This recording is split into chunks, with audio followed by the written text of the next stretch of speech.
Tel Aviv kembali dilaporkan diguncang serangan udara yang dikaitkan dengan Iran. Sirene darurat meraung hampir tanpa henti, diikuti suara ledakan yang terdengar dari berbagai titik kota. Situasi ini memperlihatkan bahwa eskalasi konflik belum menunjukkan tanda mereda dalam waktu dekat. Di tengah ketegangan tersebut, Iran juga mengumumkan daftar alutsista milik Amerika Serikat dan Israel yang mereka klaim berhasil dihancurkan selama konflik. Klaim ini memicu pertanyaan besar. Apakah persenjataan yang selama ini dianggap paling canggih benar-benar bisa terlihat rapuh di medan perang modern? Iran menegaskan bahwa mereka tidak memulai perang. Dalam wawancara dengan NBC News, Menteri Luar Negeri Abbas Araghchi menyebut serangan balasan sebagai hak bela diri. Strategi mereka dikenal sebagai Decentralized Mosaic Defense, yaitu sistem militer terdesentralisasi yang tetap berfungsi meski satu bagian dilumpuhkan. Inilah yang membuat struktur pertahanan Iran sering dinilai lebih sulit dilumpuhkan dalam waktu singkat.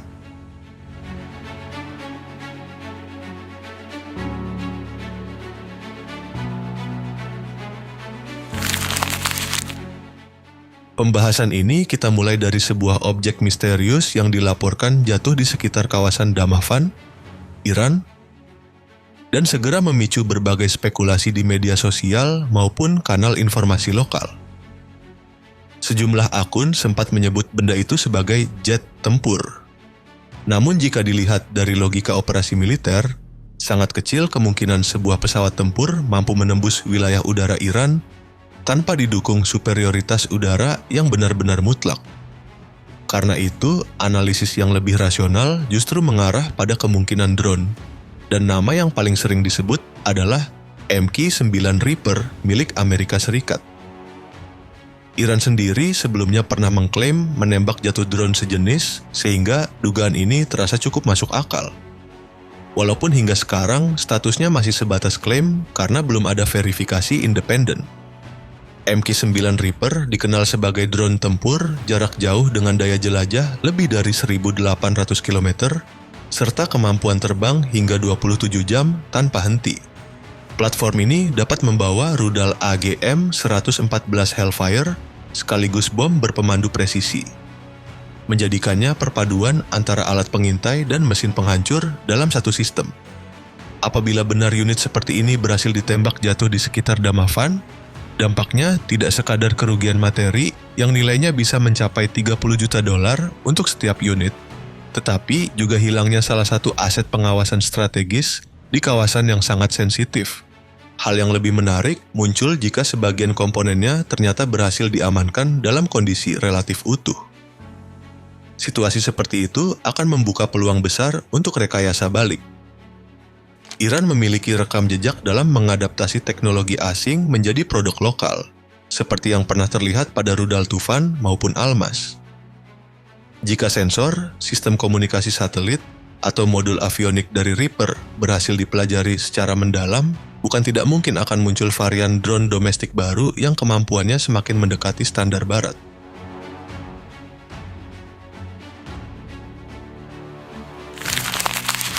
Jika Reaper selama ini dianggap sebagai simbol dominasi udara jarak jauh, maka target berikutnya justru menunjukkan bagaimana wajah perang modern kini bergerak ke arah yang lebih kecil, lebih cepat, dan jauh lebih senyap.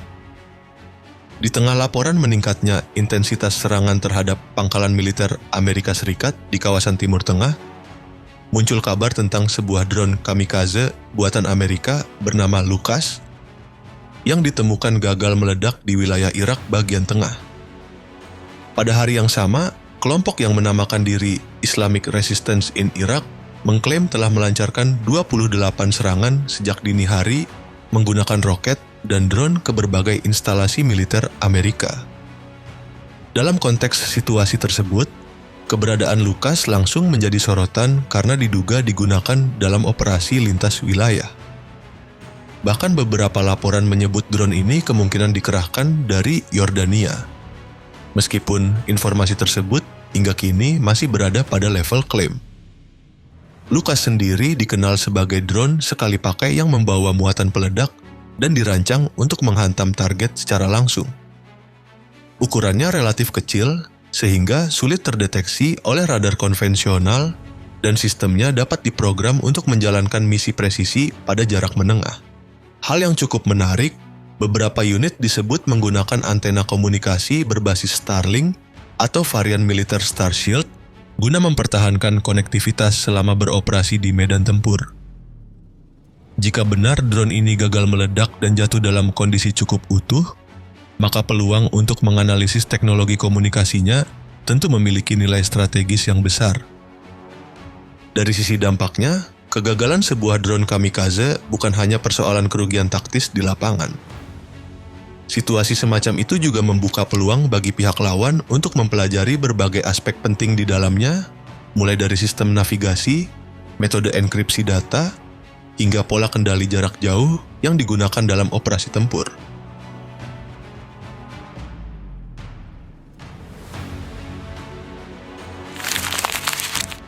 Eskalasi konflik kemudian bergerak menuju level pengintaian strategis yang jauh lebih serius.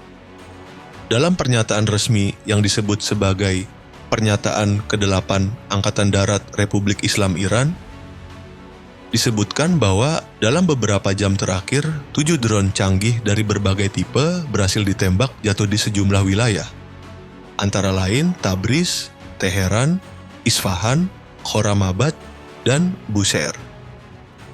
Dalam daftar yang disampaikan terdapat nama MQ-9, Heron, Hermes, serta Orbiter. Jika klaim tersebut digabungkan dengan insiden-insiden sebelumnya, jumlah total drone yang disebut telah dijatuhkan sejak awal perang mencapai 29 unit. Meski demikian, angka tersebut hingga kini masih berada pada level klaim dan belum memperoleh verifikasi independen. Di antara daftar itu, salah satu yang paling menarik perhatian adalah IAI Heron, drone pengintai jarak jauh yang dikembangkan oleh Israel. Heron mampu beroperasi pada ketinggian lebih dari 9.100 meter dengan daya tahan terbang yang bisa mencapai 40 jam. Platform ini dilengkapi berbagai perangkat pengintaian seperti sensor elektrooptik, radar maritim, serta sistem intelijen sinyal. Perannya bukan untuk menyerang langsung, melainkan menjadi mata yang memetakan aktivitas dan pergerakan musuh secara real-time. Karena itu, ketika drone seperti ini jatuh, yang hilang bukan sekadar perangkat keras, tetapi juga sebagian dari jaringan pengawasan strategis yang mendukung operasi militer.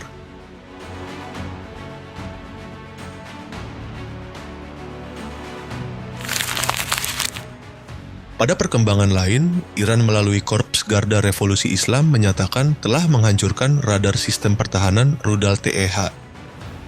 Di Al-Ruwais, Uni Emirat Arab, menggunakan rudal berpemandu presisi. Serangan tersebut disebut sebagai bagian dari rangkaian balasan dalam operasi yang mereka namai True Promise 4. Beberapa laporan media yang mengutip kantor berita semi-resmi menyebut radar itu hancur total.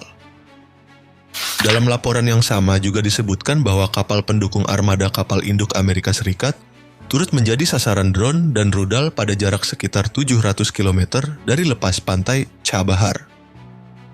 Namun, hingga saat ini pihak militer Amerika belum memberikan konfirmasi resmi atas klaim tersebut, sehingga informasi ini tetap berada pada level klaim. Secara teknis, radar ANTPI-2 yang menjadi komponen utama sistem THAAD merupakan radar X-band berdaya tinggi yang mampu mendeteksi sekaligus melacak rudal balistik dari jarak sangat jauh. Sistem ini dapat beroperasi dalam mode forward-based untuk mendeteksi peluncuran pada fase awal maupun mode terminal yang memandu interceptor menghantam target ketika mulai menukik turun. Karena itu, jika radar tersebut benar-benar berhasil dilumpuhkan, dampaknya sangat signifikan karena dapat membuka celah dalam jaringan pertahanan rudal berlapis yang selama ini melindungi kawasan Teluk.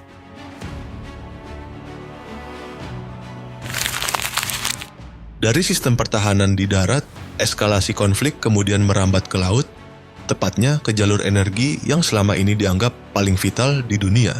Sebuah kapal tanker berbendera Amerika Serikat, Stena Imperative, dilaporkan terkena 2 proyektil udara ketika sedang bersandar di pelabuhan Bahrain sekitar pukul 2 hingga 3 dini hari waktu setempat. Kapal tersebut dikelola oleh Crowley bersama Stena Bulk USA dan tercatat sebagai bagian dari Tanker Security Program milik Maritime Administration Amerika Serikat, sebuah program yang dirancang untuk memastikan suplai bahan bakar bagi kebutuhan Departemen Pertahanan dalam kondisi darurat. Serangan itu sempat memicu kebakaran di atas kapal, namun api akhirnya berhasil dipadamkan. Seluruh awak kapal berhasil dievakuasi dengan selamat, meskipun satu pekerja galangan dilaporkan tewas dan 2 orang lainnya mengalami luka serius. Iran disebut-sebut berada di balik rangkaian serangan regional tersebut, tetapi hingga kini rincian keterlibatan langsung masih berada pada level klaim dan belum mendapat konfirmasi resmi dari otoritas militer Amerika Serikat. Secara teknis, kapal tanker seperti ini memiliki bobot hampir 50.000 ton dan telah tersertifikasi untuk melakukan pengisian bahan bakar kapal perang langsung di laut lepas. Kemampuan itu sangat krusial bagi operasi armada kapal induk yang bergantung pada pasokan logistik berkelanjutan. Jika benar kapal pendukung semacam ini berhasil dinonaktifkan, dampaknya tidak hanya berupa kerusakan fisik semata, tetapi juga berpotensi mengganggu rantai logistik militer.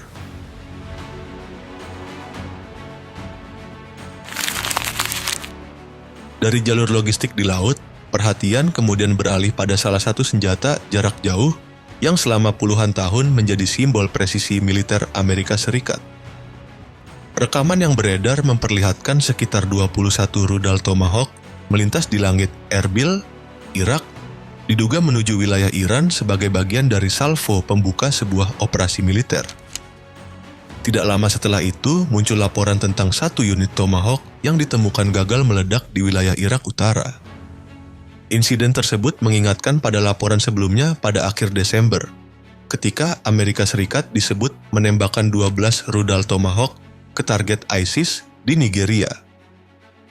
Dalam kejadian itu, 4 hulu ledak dilaporkan tidak meledak dan ditemukan dalam kondisi utuh. Peristiwa tersebut kemudian memunculkan spekulasi mengenai tingkat kegagalan yang disebut mencapai 25%. Meskipun angka itu sendiri masih berada pada level klaim dan membutuhkan verifikasi resmi. Secara teknis, Tomahawk merupakan rudal jelajah subsonik dengan jangkauan lebih dari 1.500 km. Rudal ini terbang rendah mengikuti kontur permukaan bumi dengan memanfaatkan sistem navigasi GE, PS, serta teknologi terkom untuk mencapai presisi tinggi. Senjata ini dirancang untuk menghantam target strategis seperti fasilitas militer atau infrastruktur vital.